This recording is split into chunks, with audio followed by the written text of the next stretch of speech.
আপনাদেরকে এই জান্নাতে যাওয়ার একটা ছোট্ট আমল বলে শেষ করব। তাবরানী শরীফ, দারাকুতনি, দুটো হাদিসের কিতাব বলছি। এই দুটো হাদিসের কিতাবে কমপ্লিট একটা আমল আছে। হযরত রাসূল পাক সাল্লাল্লাহু আলাইহি ওয়াসাল্লাম আলীকে বলেছেন, আলীকে এই আমলটা আপনারাও করবেন, বিনা হিসেবে জান্নাতে যাইবেন। শুনেন, মা বোনদেরকে বাসায় গিয়ে বলবেন, আমার আলোচনার শেষের এই আমলটা আপনারা করবেন। আমার মুসলমান বন্ধুগণ, গভীর মনোযোগ। আল্লাহর পয়গম্বর একদিন মসজিদে নববীতে বসা, সাহাবায়ে কেরাম বসা, সকল সাহাবায়ে কেরাম বসে আছেন। নবীজি আলীকে ডাক দিয়া বলেন, আলী আসো আসো, কাছে আসো। হযরতে আলী আল্লাহর রাসূলের কাছে পৌঁছে গেলেন। কাছে বসবার পরে আমার নবীজি আলীকে ডাক দিয়ে বলছেন, আলী রে, ও আলী, তুমি কি জান্নাতে যেতে চাও? আলী বলছেন, অবশ্যই জান্নাতে যেতে চাই। আল্লাহর রাসূল বললেন, আলী রে, জান্নাতে যদি যেতে চাও, প্রতি রাত্রে তুমি 4000 দিনার আল্লাহর রাস্তায় দান করে তারপরে ঘুমাইবা। ও আলী, প্রত্যেক রাত্রি তুমি যদি 4000 দিনার আল্লাহর রাস্তায় দান করে ঘুমিয়ে যাও, কথা দিলাম তোমাকে আমার হাতে হাউজে কাউসারের পানি পান করাবো। কিয়ামতের দিনে আল্লাহর আরশে আজিমের নিচে জায়গায় ছায়ায় বসে বসে বিনা হিসাবে জান্নাতে যেতে পারবে। কোন সুবহানাল্লাহ। আলী বললেন, পয়গম্বরে আরবি, প্রত্যেক রাত্রি 4000 দিনার 4000 টাকা দান করতে হবে। আমার তো এক মাসে ঘরের চুলায় আগুন জ্বলে না, এক মাস চলে যায় ঘরের চুলায় আগুন জ্বলে না, আর আপনি বলতেছেন প্রতি রাত্রে 4000 দিনার দান করতে হবে জান্নাতে যেতে হলে। আল্লাহর রাসূল বললেন, শোনো রে আলী, তুমি যদি প্রতি রাত্রে ঘুমাতে যাওয়ার আগে, বেডে যাওয়ার আগে 4 বার সূরা ফাতিহা পড়ে ঘুমিয়ে যাও, 4 বার সূরা ফাতিহা পড়লে 4000 দিনার আল্লাহর রাস্তায় দান করার সওয়াব পেয়ে যাবে। আল্লাহু আকবার। এত সহজ ইসলামের পরে মানতে চাইবেন না। হালকা হুজুর, এটা কি কোন আপনি আর কিছু কোন? এবার আমার নবী বললেন, আলী রে, তুমি যদি বিনা হিসাবে জান্নাতে যেতে চাও, আমার সঙ্গে জান্নাতুল ফিরদাউসে থাকতে চাও, ও আলী, প্রত্যেক রাত্রে অবশ্যই অবশ্যই তুমি 30 পারা কোরআন খতম করে ঘুমাইও। আলী বলছেন, পয়গম্বরে আরবি, প্রত্যেক রাত্রে যদি 30 পারা কোরআন পড়তে যাই তাহলে ঘুমাইমু কখন?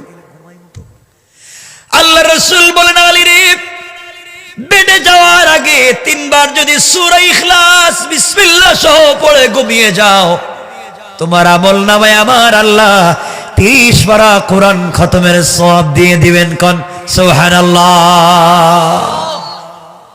এবার আলী বললেন, আল্লাহর পয়গম্বর, আরো কিছু আমাকে আপনি উপদেশ দেন। আল্লাহর রাসূল বলেন, আলী, তাহলে শোনো, 3 নাম্বার ওসিয়ত হলো, 3 নাম্বার উপদেশ হলো, আলী রে, তুমি ঘুমানোর আগে জান্নাতের মূল্য পরিশোধ করে ঘুমাও। জান্নাতের মূল্য না দিয়ে ঘুমাতে যাও না, বিপদ আছে। হযরতে আলী বলছেন, পয়গম্বরে আরবি, জান্নাতের মূল্য আমি দেব কেমনে? আপনিই তো বলেছেন জান্নাতের এক একটা পাথর গোটা আসমান জমিন বিক্রি করে দিলেও হবে না। জান্নাতের এক একটা পাথর, এক একটা দামি জিনিস দুনিয়া বিক্রি করে দিলেও হবে না। আমি কেমনে জান্নাতের মূল্য পরিশোধ করে ঘুমাবো? পয়গম্বরে আরবি, আপনি বলেছেন জান্নাতের ভিতরে জবরদস্ত ইয়াকুত মণিমুক্তা পাথর দিয়ে তৈরি করা হবে ঘর। এক একটা পাথর আসমান জমিন লৌহ কলম আরশ কুরসি সব বিক্রি করলেও দাম হবে না। আর আপনি বলছেন প্রত্যেক রাত্রে জান্নাতের মূল্য পরিশোধ করব, আমি তো পারবো না। আল্লাহর রাসূল বলেন, আলী, তাহলে শুনো শুনো, তুমি যদি প্রত্যেক রাত্রে ঘুমাবার আগে 3 বার দুরূদ শরীফ পড়ে ঘুমিয়ে যাও, 3 বার দুরূদ শরীফ যদি পড়ো, জান্নাতের মূল্য পরিশোধ হয়ে যাবে। সাহাবায়ে কেরাম বলতেছেন, ঠিক আছে, আজকের ওয়াজ সহজ, জান্নাতে যাওয়া যায়। আমার বন্ধুগণ, দারাকুতনিতে লিখে মনে রাখবেন, দারাকুতনিতে হাদিস নিয়ে এসেছেন। হযরতে আলী বলছেন, ইয়া রাসূলুল্লাহ, আমাকে আরো কিছু ওসিয়ত করুন। এবার রাসূল বললেন, শোনো ও আলী, তোমাকে আরেকটা ওসিয়ত করতেছি, তুমি প্রত্যেক রাত্রে ঘুমাতে যাওয়ার আগে এক রাত ঝগড়া মিটাইয়া ঘুমায়ো। দুইজন ভাই মারামারি লেগে গেছে, স্বামী স্ত্রীতে ঝগড়া লেগে গেছে, গ্রামে গ্রামে বন্ধুয়ে বন্ধুয়ে মারামারি লেগে গিয়েছে। এই মারামারিটা মিটাইয়া ঘুমাতে যাইও। হযরত আলী বলছেন, পয়গম্বর প্রতিদিন কি মারামারি হয়? আমি কই খুঁজবো মারামারি? প্রতিদিন কোথায় মারামারি হচ্ছে, আমি কোথায় গিয়ে খুঁজবো? আল্লাহ রাসূল বলছেন, আলী রে, ঝগড়া মিটাইয়া দিলে যেই সওয়াব, তুমি যদি প্রত্যেক রাত্রে ঘুমাতে যাওয়ার আগে মাত্র 10 বার আস্তাগফিরুল্লাহ পড়ো আর ঘুমায়া যাও, ঝগড়া বিবাদ মিটাইয়া দিলে যেই সওয়াব, এই সওয়াব আল্লাহ তোমার আমলনামায় দিয়ে দিবে।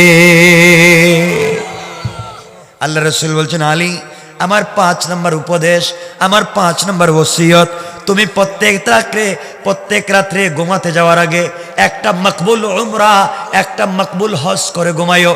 আলী বলছেন, পয়গম্বর আরবি কই মদিনার কই মক্কা, প্রত্যেক রাত্রে একটা মকবুল উমরা মকবুল হজ করে ঘুমাবো, এত সময় কোথায় পাবো?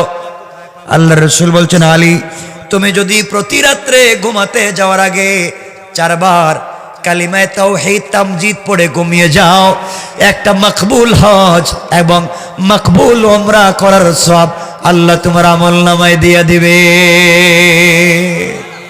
এই জন্য আমার বন্ধুগণ, মকবুল হজের যদি সওয়াব পেতে চাই, আমরা 4 বার কালিমায়ে তাওহীদ পড়ব, আমরা কালিমায়ে তাইয়্যিবা তাওহীদ পড়ব। আমরা যদি ঝগড়া মিটাইয়া ঘুমাতে চাই, 10 বার আস্তাগফিরুল্লাহ পড়ব।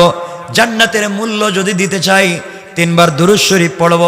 30 পারা কোরআন খতম করে যদি ঘুমাতে চাই, 3 বার সূরা ইখলাস পড়ব। 4000 দিনার দান করে যদি ঘুমাতে চাই, 4 বার সূরা ফাতিহা পড়ে ঘুমাবো।